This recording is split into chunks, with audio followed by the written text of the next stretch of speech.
Hey there, Fro Nation. This is Jared Polin. I'm recovering from a cold, that's right, and a lot of us are getting back from Hurricane Sandy. I know Adam was not really stuck, but yeah, I guess he was stuck because you couldn't get gas, you couldn't get a lot of things out of Brooklyn and in New York.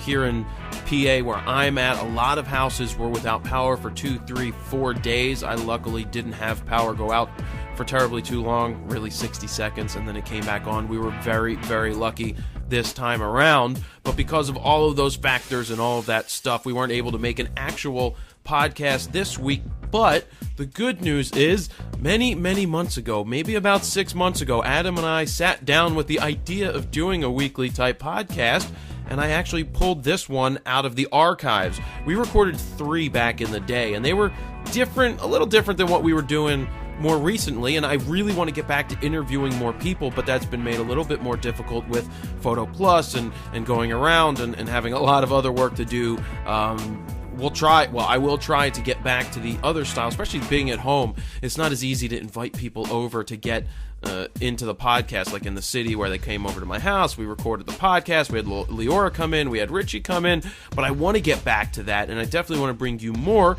But this week we had to dive back into the archives and pull out this recording that one day was going to turn into a podcast, and I guess that day is today. So yeah, it's a little different than what we've been doing lately, but I think there is still some really good information in there, so enjoy that. And I want to remind you that we did just announce a boot camp in San Francisco on January 5th, 2013. That's a Saturday, so you can sign up, check out the website, click on the boot camps tab, and you can sign up for that boot camp. It's limited to 25 beginner photographers, beginner/intermediate, and anybody who signs up is going to get a free video guide to go home with at the end of the event. So that's what we've got going on. There will always be a free photo walk, probably the day before. We'll announce that later for those who aren't able to make it to the boot camp. But the boot camp is limited to 25 people, and we hope that you are one of them to sign up. So check it out, FroKnowsPhoto.com/bootcamp, or bootcamps, I'm not sure which one it is. And I want to thank allenscamera.com for all of their support. BBO Poker Table, thank you guys for the poker tables. Well, the discount, because I got a discount. They actually didn't give it to me. I wish they did give it to me with my face on it, but they didn't. The Vanguard tripods, been really enjoying the tripods that I've been using there. Really like the 263 AT. I know Alan's got them, and for under $300 with a pistol grip head, it's a kick-ass product. So enjoy this week's archive podcast, where we dove back in to something very old that may not have ever seen the light of day. So here it is. Enjoy this, Fro Nation.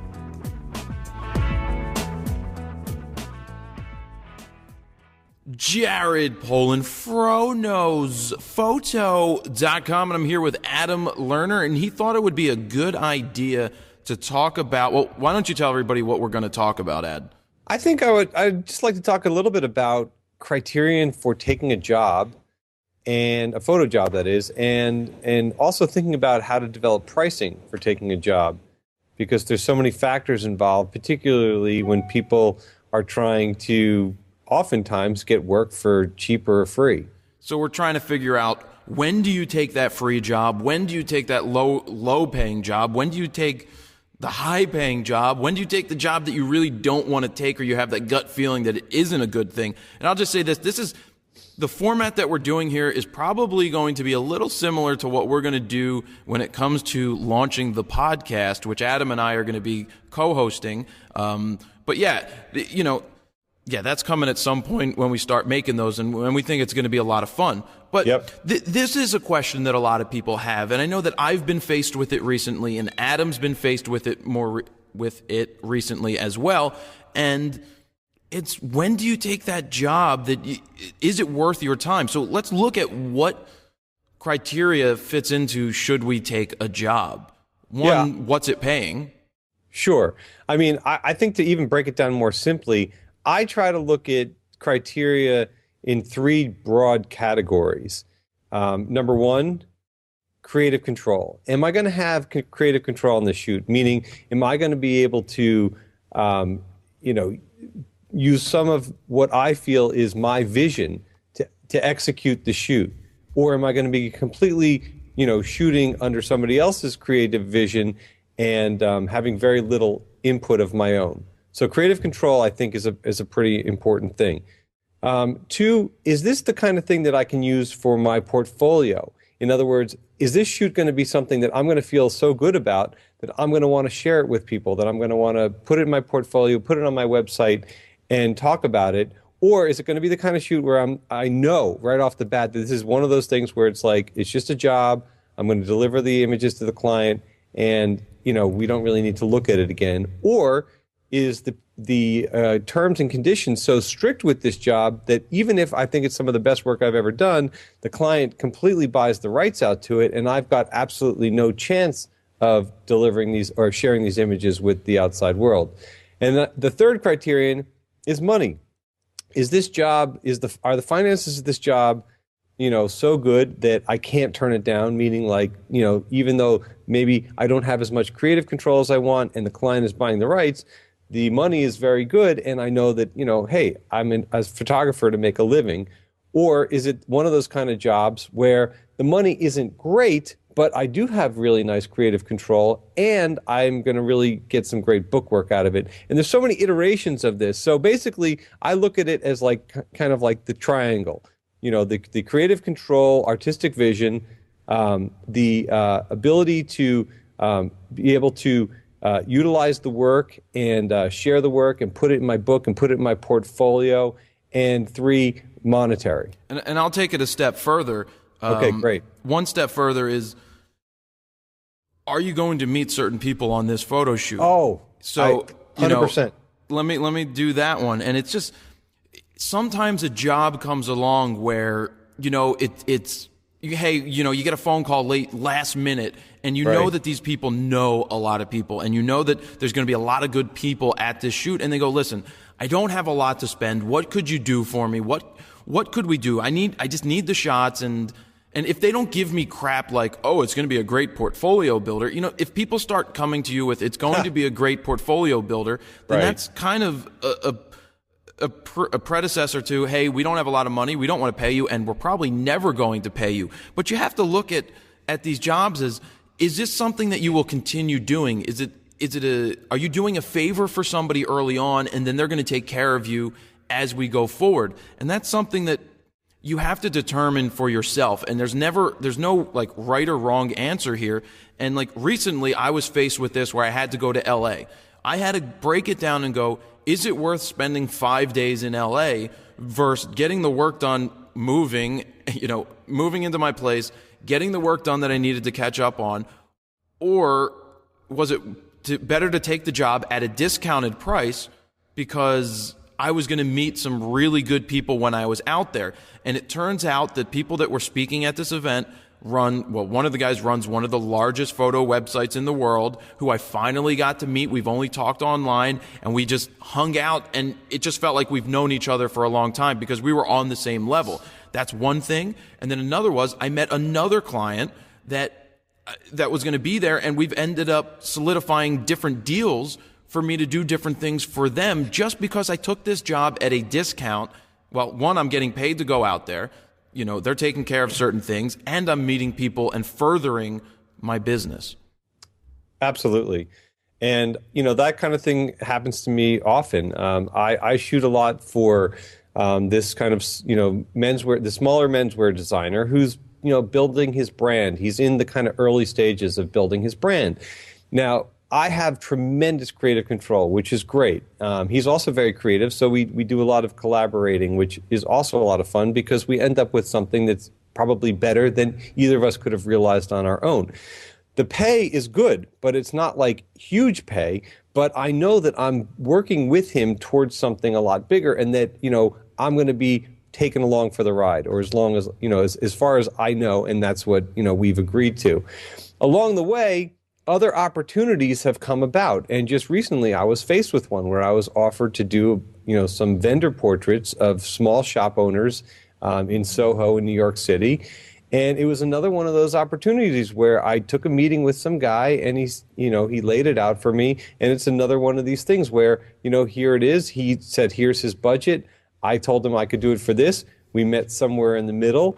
I did the shoot. It was some great work. I'm going to be able to use it in my book. I met some amazing people, and it just kind of has snowballed from there. Hey, Ad, I'm trying to be very quiet on my end and trying the new thing of letting people talk, which is cool. I wanted to, let's dive into that, because you and I talk a lot about jobs when they come up, or prospective jobs, and it's good for you guys out there to talk to another photographer or somebody if you're a new photographer. I mean, that's why we do it here. Maybe give us an email or a call and we'll bring you in on Skype and we'll discuss it.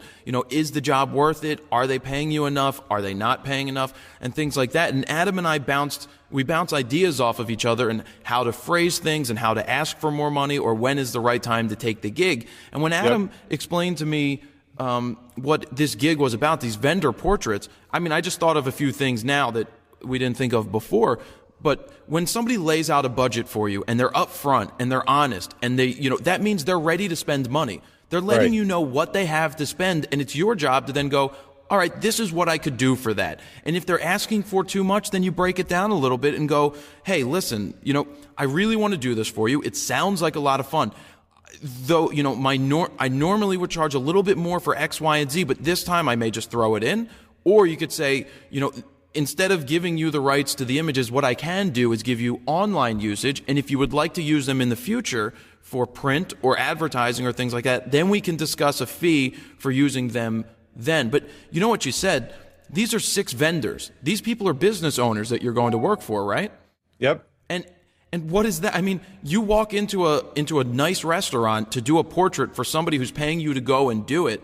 And this restaurant guy loves the images that he gets. Well, one, he's got parties at his restaurants. He's got food to take pictures of. He's got people that work for him that see your images. They've got cute waitresses, both male and female. And you never know if you're going to get more portrait gigs out of that. So it's a snowball effect when you take these jobs. And I will honestly say that when I was younger, maybe 10 years ago, trying to get jobs, I was turning down way too much because I was like, well, I deserve more. I should be making more money. They should be paying me more. And I didn't look at the big picture going, well, I should have gone and taken that job for this company because they've got 8,000 employees and I'll be surrounded by all of these people. So you have to look at it like that. I think that you brought up an amazing point. And I think that that's always going to be the case, in that you have to look at these things as opportunities. Sometimes people say to me, hey, you're so lucky you're doing all this stuff. And I think to myself, this has come from really hard work and from the opportunities that I've found by putting myself out there. And I think that really sums it up, is that luck, at least as far as I can tell, is hard work and opportunity. You create your own luck. Absolutely. I'm going to interrupt for a second. People say you get lucky, but I come from the school where, preparation begets luck, or, you have to be good to be lucky. Sometimes you get those lucky things, but it's all the preparation that led you to there, that led you to making the job work. I'll give you a perfect example. The vendor portrait job, I met this guy through the guy that I do all the menswear stuff for, because he's launching this website, the vendor portrait guy, and he wanted an image from me of the menswear guy. And in doing so, he said, you know what, I actually need a photographer. And I said, okay, great. And then he said, you know what, are you free? And he gave me a day and a time. And that immediately meant that he was serious. And those are the kinds of things where, when somebody is willing to make time to meet with you, I typically want to take them up on that, because it's important enough to them to take time out of their schedule. They're just not going to fire off a bunch of emails back and forth and just keep negotiating on price. And that's another thing. Sometimes people, they want to see if you're available or interested in a job, and all they talk about is price. All they talk about is price. The project barely even enters into the realm of the conversation. And I find in those kinds of situations, there isn't a whole lot of creativity involved. It's just a matter of executing a job and getting paid for it. So that also enters into the realm of, this fine line between money and creativity. Well, and what I want to go into now that you bring up that point is, when is it the right time not to take a job? Yeah. And you have to be able to say no to jobs. And we've all gotten stuck where we're like, oh, but I need to do this job, but you have that feeling based on experience or just based on the gut that the job is not worth taking. It's too much hassle for what it's going to give. And Adam has an example. Can you go into that example from a couple weeks back that you were offered? Yeah, I mean, I was, through another photographer who's in another city, I was offered a job, or I was put in touch with somebody who needed a party shot and some family portrait shot here in New York City. Right away, having that referral, from a very well-respected photographer, kind of automatically, to me, acts as some kind of a qualification. So this individual contacted me, wanted a lot of work done, and wanted to know pricing. I put the pricing out there, and her immediate gut reaction was to start negotiating on price before even really talking about the job, before talking about location, before talking about anything. Or seeing your work. Or seeing my work. It was just money, money, money, money, money. And I'm thinking to myself, here it is, I'm getting a recommendation from an extremely well-respected photographer who I've worked with in the past and yada, yada. And all this person is trying to do is just trying to chisel a few dollars, out of me one way or another. And, in the end, I decided to not take the job because I felt that no matter what I did, that I would probably not be able to please that client. I would probably not be able to meet their expectations. It was a difficult thing because that client, was emailing me from their work address, and, I could tell that they work at a prestigious advertising agency, and you never know. Oftentimes you do a little personal job for somebody, and next thing you know, that kind of brings you into, a much bigger realm. You know what's funny? I know that you told them no, and then they ended up, basically they brought up the point that they had another person who could do it for less or something like that. Well, for like half the price. Right. And you're like, all right, go ahead. And then they ended up emailing you back. And I think when they emailed you back, I was tempted. Well, I did tell you that I would have probably done the job after that. And you stuck with your gut feeling of, no, I'm not going to do it based on all of this other stuff. Right. Sometimes we all don't go with our gut, and we go and we do the job, and we go, well, probably shouldn't have done that, and probably should have listened to myself, but it's the paycheck. And it's always interesting because, you sit there and you go, a $500, $600, $10,000, $80, whatever they're paying you, is it worth the aggravation, or is it worth, is it worth it sometimes? And well, let me just say one other thing. This job also occurs on the same day that I've got a family party that the timing would be really incredibly tight, and sure. The family party was booked, months in advance, and the job had too many little kind of things about it that I didn't really feel like putting my family's party at risk. So if it were on another day, I would have, like you said, when she came back to me, said, okay, fine, I'll do it. Okay. But the other thing that really is interesting that I wanted to touch on is also sometimes, photographers and people email me all the time and they say, how much do I charge for this? How much do I charge for that? It's never a bad idea to put it in the court of the person that's hiring you. Well, what is your budget? What is your budget? And what I have found is that oftentimes their budget is right at, or even sometimes maybe even a little bit more than what you were thinking. Or if it's a little bit less, there's a little bit of room. Now, if somebody's budget is so far, away from anything that you could possibly consider doing, that's often an indicator that you guys may not meet in the middle. Where somebody says, okay, I need you to do this huge shoot, and you say, what's your budget? And they said, I don't know, I've got $100. Right. Then you might think to yourself, well, considering the kind of work that's involved, that might not, I don't know that we're ever going to really meet.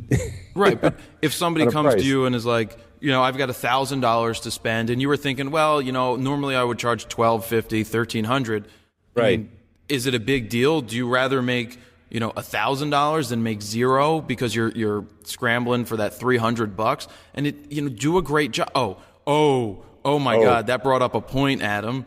Yes. Yeah, this is a kind of ranty point, and I'm just going to go for it. Right.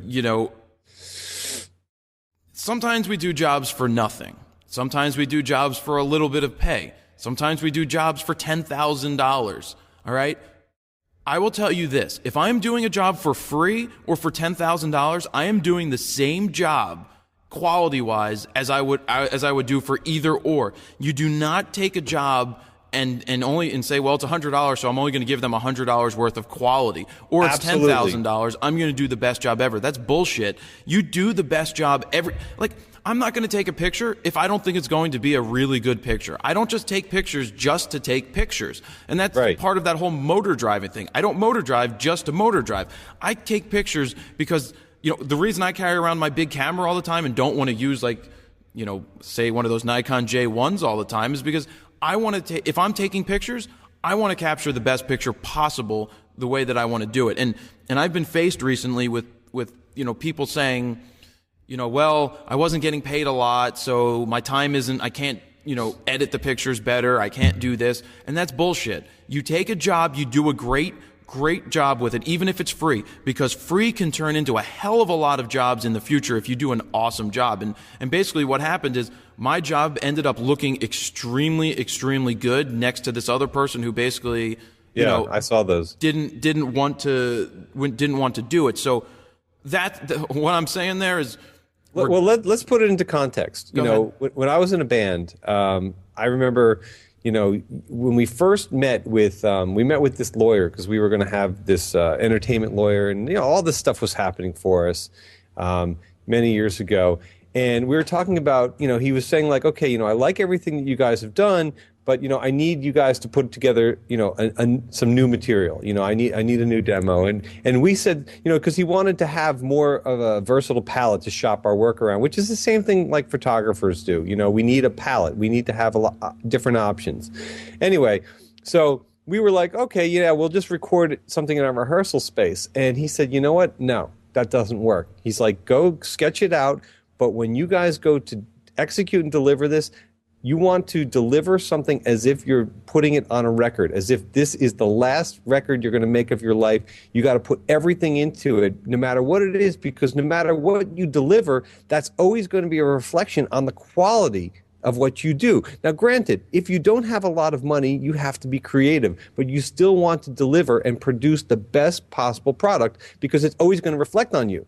You don't want to deliver something that's second best because you didn't feel like it or you weren't getting paid enough, because you should feel that it's worth it to you to deliver something that's that good anytime, whether you're shooting for free or whether you're shooting for big money. And if you go by that mentality that, it may lead to somewhere, if you have a feeling that it's going to lead to other things, then go for it. And if it doesn't lead to other things, then so be it. It doesn't. But, the gut feeling, the gut instinct that you get, is usually right. And, I'm cracking up here because I just remembered a conversation that I had with another photographer, and we were talking about editing, and he said to me, he's like, do you edit every frame that you deliver? And I said, of course I do. And I could tell that for him, I think that he probably copies and synchronizes his settings to a point, and that if images look good enough, he delivers them. Yeah. Now, I'm not trying to be judgmental here, because his work is good, and his deliverables are good. But I can honestly say that, I really do want to look at every frame. And if it requires a little bit of a tweak, I'm going to do that tweak because it's important to me enough that if I'm going to deliver it, it's got to be of that quality. Yeah, absolutely. And so let's figure out pricing a little bit. How do you set your prices? I mean, you have to figure out what your time is worth. Adam touched on this. Very interesting point. Yeah, Adam touched on this a little bit ago, where one easy way to set your pricing is ask what their budget is. Because if you know what they're looking to spend, then you can custom tailor something just for them. But, when I was first starting pricing, what did I do? Well, I talked to my teachers at school just to see what they would do. And you know what's funny? Prepare yourself. Before you ask somebody, write down what you think you should be getting paid. Because a lot of times, it's pretty darn close to what is the going rate out there in the market. And I found that it's just, a couple $100, like a certain shoot, it starts at a couple $100. If it's a couple hours, it feels like a couple $100, and this is what they're going to get, and then it goes up from there. So that's part of my way of figuring it out is, do I have to go somewhere? How much time is it going to take? What am I delivering them? And what is my time worth, and all that? I think that in conjunction with what you've just said there, sometimes, I recently had this conversation with one of my clients where, we were talking about, the shoot, and we did we did a kind of a half-day shoot. And, we were trying to talk about figuring out the money on it. And I said to him, look, you also have to count that for me, we've got travel time and we've got editing time, and never forget that. And I said, I carefully edit all of the images. And he thought about it for a minute, and he got it. He realized, you know what? All that behind the scenes stuff, like I go in there, I shoot with him, we get the job done, and then he's got deliverables, and the deliverables are always up to par. He's always happy with them. But he's not thinking about that part of the process. And, granted, I'm not like hammering him with huge amounts of money, but I am building that into the cost, that there is your time on site, and then there's the time in editing. And I think that there's also obviously a fundamental difference between, editing something that's going to be used in a editorial sense as compared to just editing a party photo shoot. Sure. But you still are putting the time in. You might not be retouching it as much, but you're still putting the time in. And I think that your pricing can reflect that part of the cost. Maybe you're going to hire an assistant. Maybe you have to rent lights. You have to think about all of these things before you take it on, because sometimes people are so eager to take a job that they do it and then they realize, oh no, you know what? I've got to rent this macro lens, and then I'm going to have to rent these lights, and then I'm going to have to pay all this gas and tolls, and then I'm probably going to need an assistant. And next thing you know, you've taken $500 out of your pocket from your budget that you could have potentially passed some of that on to your client. And a lot of the time, clients see that. You break that part down, and they're like, you know what? That's fine. I understand that And that's part. what I was going to make a point of, is it's your job to educate the client in how it works. And a lot of the times the good clients are going to get it. They're going to, yes. and you try to associate it with what they're doing. Right. I'm going to take a quick note here. Let me just write down a word. Okay, I'm doing the same thing, actually. I'm writing down a quick word because I want to come back to that. But it's your job to educate the client and say, listen, it's like when you travel somewhere, you're going to bill for this. Or when you have this extra work going on behind the scenes, when you're doing this, there's scrap, there's this, there's whatever you're doing. So it's your job to find a way to bring it around to, well, there's extra costs, there's this. And if you're educating them and they get it, they're good clients to work for. And, and they'll get it, and they won't question you about it when you're giving them pricing. And the other thing to bring up with pricing is barter. We've both worked for trade. I mean, how can you beat trading? If somebody's going to give you $2,000, you're going to give them a $2,000 photo shoot, and they're giving you $2,000 worth of, say, clothing, then it's not really costing them $2,000. It's not really costing you $2,000, but you're getting that value. You're getting something for what you're doing that you would have purchased anyway. So trade isn't always bad. Like, I know you're raring to say something, but if you're working for a restaurant, you know what? If you love eating at a restaurant, and it's a really nice restaurant, and they want you to do their photos, and you say, listen, it's going to be $2,000 for the photos, and you go, but you know what? I'll take a $2,000 credit to your restaurant. It's not costing them $2,000 to feed you, and that's a cool trade-off. I mean, you're getting something for that. So go ahead. All right, so a couple things to just touch on with that, which I completely agree, is number one, if you and the client are both happy with the terms, that's a great start. When you've agreed on terms and you know that, okay, for this price or for this barter, for whatever it is, I'm happy to do this, and they're happy to pay it, that's always a great thing. And that's where you want to be. I think that there's nothing wrong with doing a barter and money. If the client says, look, I can pay you $300 cash and I can give you, a meal for you and your girlfriend, whatever, and you think to yourself, well, I was going to charge him like, $450, $500 for the shoot, that's fine. There's times when bartering is fine. The last thing that I wanted to touch on with this that you and I love to do, and I think it's a really good thing, is coming up with a flat rate. So when you go to bill the client, instead of saying like, well, it's going to cost this much for the shoot, and this much for my assistant, and this much for transportation, and this much for That's a good point. Editing and all this stuff, the client starts thinking like, whoa, whoa, whoa, whoa, whoa, whoa, whoa. But if you say to yourself, if you say to the client, look, for $1,200, I'm going to do the shoot. I'm going to give you this many hours. I'm going to bring in a digital tech. I'm going to, have all the lighting I need. I'm going to have an assistant. I'm going to do the editing, and I'm going to give you an online gallery, whatever it is, and I'm going to do it all. And you put it all in there so they know what they're getting, and they're just paying one price. Sometimes that's a lot easier for them to manage than looking at all the stuff broken down. It's added value. Yes. Anything that you can add, I do this all the time, and I say it all the time, is added value. In business, things that you can add without, the client having to pay more, or, something that makes them go, wow, that was nice. Like if you do a big job for somebody, right? Deliver them an Adorama Picks book at the end. They're not that expensive, but if you go to a hair salon and you do their photos of people, and you then go ahead and make an Adorama Picks book and you throw it on you give it to them, they ended up putting it on the table in the waiting room. So everybody starts looking at it. Your information's in the front. People are going to look and they go, wow, look, I got this book and I didn't have to pay for it. It's a nice gift. And, that's added value. And you don't want to overcomplicate it and break everything down into this is how much this costs, this is how much this costs, because you know what they're going to do? They're going to go line by line and go, well, I don't need this. I don't need this. And sometimes those things that you've cost out, say $200 for X, it doesn't really cost you $200 for X. So just build it in. It's less hassle. That exact thing happened to me, actually. A couple of years ago, I did a shoot for this recording studio. And, I'm still trying to finesse, how I was doing this kind of stuff.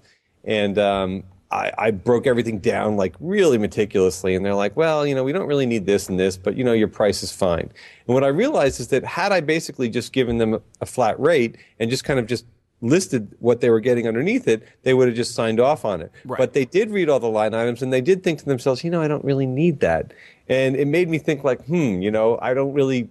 I could take it off the bill, and then it put me in a position where I felt awkward. Right, and the less hassle, the easier it is that you make it for everybody, the less pain. Everybody doesn't want to be bothered with bullshit. And, the easier you make it for everybody, just like, hey, look, and that brings up another point that I want to get into, and it's agreements and contracts for photo shoots. And I've done photo shoots for some big people in the industry, in the internet marketing industry, where I go and I photograph their events. You know what kind of contracts we have? We talk about it on the phone, and I go, I'm going to shoot this and give you this, and they go, and I'm going to pay you this. And you know what these clients do when I get there and I go, what would you like me to do? They go, do what you do, because I'm not going to tell you what to do, because you're just that good at what it is that I want you to do what you feel is right. And they give me free reign. And then other times there's the clients that they send me a lawyered up like contract, and I'm like, guys, for like a $1,500 gig, why are you spending money on a lawyer for one? Well, that's the CYA document. Yeah. But then on another, I'm like, I've done it, it's like, you just feel that I know you can get burned when you do verbal agreements and when you do handshakes, but when you work with really good people in the industries, in certain industries, you get, you just know that you're going to do a job. And here's another thing. If people don't like the job you did, it's your job to figure out how you can make them happy. And whether that's giving them a discount on the next shoot, or somehow going back on your own time and reshooting something, that's good. But that gets into a whole nother let me just bring up a real, you made such a good point there. And I think that what people have to realize is that you need to learn from your mistakes. I've made so many mistakes along the way. And, I've learned so much from it. I mean, I remember I covered this huge music festival, and I, like you, showed up. They didn't give me any direction. They didn't walk me through the grounds. It was a kind of a 2-mile space. I mean, it was this huge thing. There was like 5 stages and food vendors and donkey rides and a petting zoo and this art installation. And I just showed up and they said, okay, just do your thing. So I was there for 8 hours to just do my thing. Well, turns out when I delivered it, I missed this art installation that they felt was so incredibly key to the event. And I just missed it. I didn't see it. I didn't really notice it. I think I just walked by it, and it didn't really look like much to me. It wasn't visually interesting. Right. So I wasn't even compelled to photograph it. And they were gutted. They were devastated. And it became a huge issue between me and the client. And look, I apologized. Unfortunately, by the time I delivered the images, it was done. It was too late. But I did realize that even if the client entrusts you Sure. to the point that we're talking about, it still doesn't hurt to meet with a key person when you get on site and say, look, here's what I'm going to do. Please let me know what is critical to you, what's important, or anything of that nature. And just sit there, have a little notebook and a pen, just make a couple of notes so that you guys are clear, so that there's no misunderstanding. And that's true. And I do that. And you're right to bring that up, that you still ask them, what are the key things you would like me to photograph? What is something 100%. that I cannot miss that you need? Because I don't know. And that's what you have to say. I don't know what the most, who's like on weddings, who's the most important people. You don't know the family. You don't know who is meant to be, who's just the friend they had to invite, or who is the most important person. So you have to ask, because sometimes you don't even get that. And then they get all upset and you're like, well, I don't know these things. You didn't point them out, but you have to ask the questions. So bringing it back, and we're going to wrap it up in a minute, to contracts and agreements. A lot of people are like, well, what do we do? Do we need to give a contract for everything, every shoot? What I like is just basically laying out in an email, this is what I'm doing, this is what you're getting, and this is what you're going to pay. And to me, you send that email and they approve that. I don't need them to sit there and sign the email, print it out and fax it back to me. I don't need them to do anything other than acknowledge that they got it, and that's what they're agreeing to, because it's in your email, it's written down, and you've got it. And if a client is going to ask you, well, can I get a contract just in case you don't show up? It's like, well, if you don't trust me, why are you hiring me, for one? And two, right? What's the big deal? If I'm signing I look at it and go, so what? I'm signing a piece of paper, and if I don't show up, you still don't have photos. So you either trust me or you don't trust me. Yeah, I had a situation very much like that, and it was this tiny little job, and it was one of those gigs that I took, and I regretted taking it, and I learned to not take that type of gig ever again, and it was the same kind of deal. But I think that contracts can be very important when your work is being utilized in a way that goes beyond just web usage. For example, if your work's going to be printed in a magazine or an advertorial or something of that nature where there's usage rights involved, I think it's important to make that clear. Which completely differs from like shooting an event or a party, which the usage is fairly limited. But I think that regardless, you have to be aware of the usage, because as a photographer, you own the copyright to those images. I recently had a situation where I did a shoot for a client who wanted the images to be used by a huge national brand who was going to put it on their website. That they sent me this document that brand put together saying basically like, okay, as a photographer, you have to sign all of your rights to all of your images from the shoot to us so we can use them. And I was like, no way, I'm not going to do that. So I think being careful about how you protect your usage and your copyright is really important, and that you get paid for it if it's going to be utilized in a way that you should be getting paid. Absolutely. Yeah, so I'm ready to wrap it up. You ready to wrap it up? Yeah. So I think that we've covered so many things. I think that there's so many additional conversations that we can have about this, but I'm hoping that some of you guys out there are going to take from this and give you guys something to think about, and maybe help you a little bit to kind of, have a foundation from where to start. Yeah. So basically what we covered jobs to take, jobs not to take, how to price them, how to go with your gut feeling, contracts, agreements, and all of these things. I just think this is a lot of really, really good information. And what it comes down to is bouncing ideas off of other people when jobs are there. Talk to somebody about what they would charge and how you feel about it. But also think about the future of it. Is this job something that's going to happen more often? Are you going to meet people at these gigs? Are you going to do jobs for other people? So sometimes taking less money will mean more money in the long run. You're investing in your future. You're investing in, your job. And sometimes doing and the major thing is, no matter what you're getting paid, go out there and shoot the best damn pictures you can shoot. No matter what, do the best job you can do.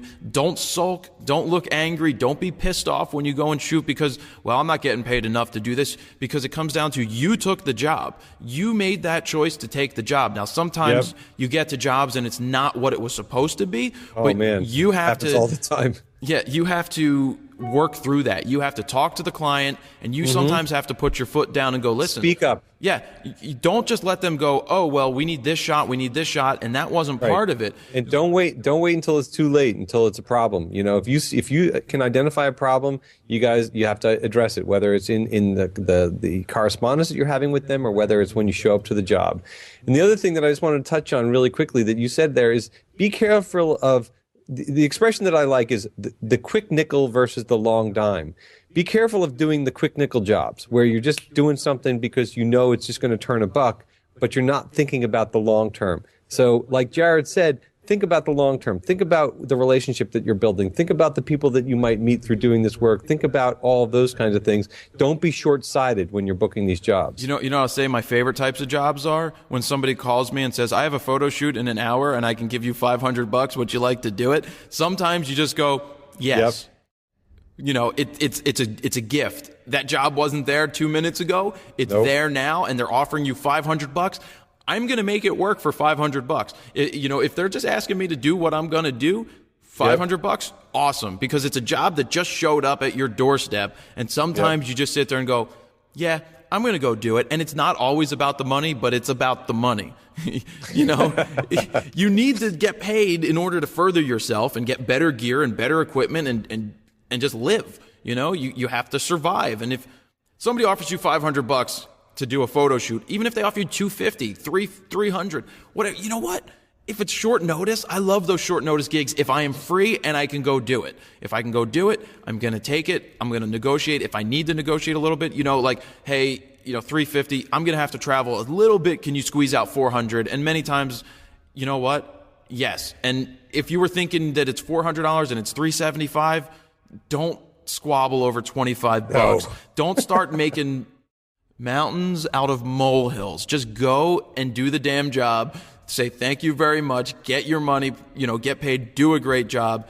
And you know what? You did them a favor on short notice. Maybe in the future it's going to lead to better That's gigs. The whole give a little, get a lot, man. Sometimes when you just put yourself out there, people look at that and they're like, wow, this dude just kind of jumped on this thing. They did a great job. They had a great attitude. And you know what? Not only am I going to hire them again, I'm going to tell this person and this person. It's like the whole restaurant thing. It's like you eat at a really great restaurant, you'll tell at least one person about it. You eat at a crappy restaurant, you'll tell everybody to avoid it. Right. So I think that's the thing. Yeah, and as we keep going, because we keep coming up with good ideas, yes. Sometimes big clients don't have big budgets for every shoot. Correct. So like I said, if somebody comes to you and goes, listen, and they're honest with you up front, and they lay out the terms and say, listen, I only have this much to spend. That's just on this job. That doesn't, if you do them a favor now, and it doesn't always pay off, you do people favors, and I'm not a big fan of somebody coming to me and say, hey, do me a favor, because I'm not a big fan of that. Just ask for what you want. Right. Ask for it. Don't be like, do me a favor, because it gets old. But if they come to you and say, listen, I only have $250 for this job, we do get more for other jobs sometimes, then you have to make that decision. Do you take it? But if they're being honest and upfront with you, then go for it. But also don't bank on there's 20 more jobs down the road sometimes. I mean, we didn't even touch on that, but a lot of times people will come to you and go, oh yeah, there's a big future in this. So do me the favor now and then I'll take care of you later. And you know what you say? You know what? No. You know what? Pay me what I would like now and I'll do you the favor by giving you a discount on your next shoot. You know what? Yeah. Or you'll just deliver them like one more shot that they weren't expecting. And I think that you can pay it back in other ways and make them happy, and you can be happy knowing that you got what you deserve for that shoot. Yeah, and you don't buy into that. It's a portfolio builder. I've got another. Don't let them tell you that it's a portfolio builder. There's a big future here with us, and if you take care of us now, we'll take care of you later. And really, don't get stuck in that one. That's one that you can get stuck in because it never pays off. No, I'm not going to say never pays off. It sometimes rarely pays off. So that's when you just reverse it and say, you know what, listen, that would be great if we worked together in the future. Let's get this first one under our belt. Let's get the second one under our belt. And you know what? On that third one, I'll take care of you there and I'll give you some extra bonuses. And that way we're working and creating a relationship that's long term. So, Adam? I completely agree. And I think that that's how you should see these clients, because new business is much harder to get than repeat business. And if you do something right with the client the first time, you guys develop a good relationship, it'll only lead to more work, whether it's with them, with their friends, with other people that they know, et cetera, et cetera. All right, so we're good. We're good. We did a lot here. Good. Great idea, great topic. This is a future of what podcasts probably will look and sound like, because we're going a step beyond and giving you video for the people on YouTube and giving you audio for people who want to download it through their iTunes or any other podcasting software that you have. So, Adam, thank you very much for coming up with this idea and just having us talk about it. Yeah, Jared, thanks a lot. All right, so if you want more videos for Adam Lerner, you can click on his head right now, and it will take you to subscribe over to his YouTube channel. And you could always subscribe to the Jared Polin channel right here on YouTube, and follow us on the site FroKnowsPhoto.com. So Adam, we'll see you the next time. Everybody out there, thank you for watching, thank you for listening. Jared Polin. Well, you know what I should do? I should let Adam do an exit now. Just go ahead. You do an exit. Throw it back to me. Oh, or I could say, for Adam Lerner. Yeah, isn't that how they do it on the news shows? Right. For Adam Lerner, this has been Jared Polin, FroKnowsPhoto.com. See ya.